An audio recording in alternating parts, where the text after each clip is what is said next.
IT staff, office staff, part time instructors, సంఘ నాయకులు, 3 సంఘాల యొక్క నాయకులు, ఎండిఎం సిబ్బంది, ఆయాలు అందరూ కూడా సహకరించారు. ఒక మండలం అభివృద్ధి చెందాలి అంటే అందరూ కూడా కలిసి సమిష్టిగా పనిచేస్తేనే ఆ మండలంలో విద్యా ప్రగతి అనేటటువంటిది అభివృద్ధి చెందుతుంది.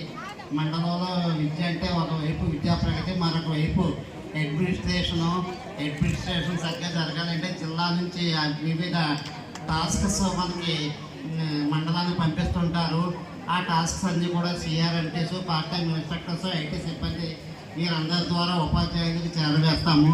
ఈ ఉపాధ్యాయులు, ప్రధాన ఉపాధ్యాయులు అందరూ కూడా ఈ టాస్క్స్ అన్ని సకాలంలో అందరూ కూడా చేశారు.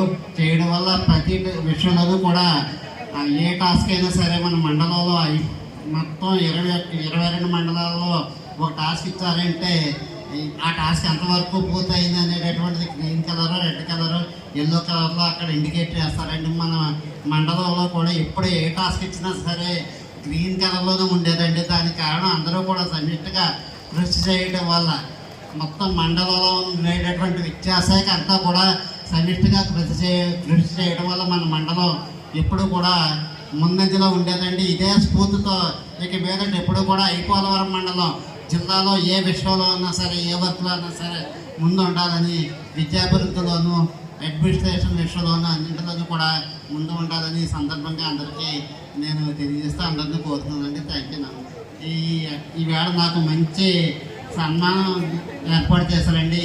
అందరికీ కూడా నేను కృతజ్ఞతలు తెలియజేస్తున్నానండి. 3 సంఘాల వారు కూడా ఏక సంఘమే ఏర్పాటు చేయడం జరిగిందండి. మన మండలంలో సంఘాల మధ్య ఎటువంటి భేదాభిప్రాయం నేను వచ్చినప్పటి నుంచి కూడా ఎటువంటి భేదాభిప్రాయం కూడా నేను చూడలేదండి.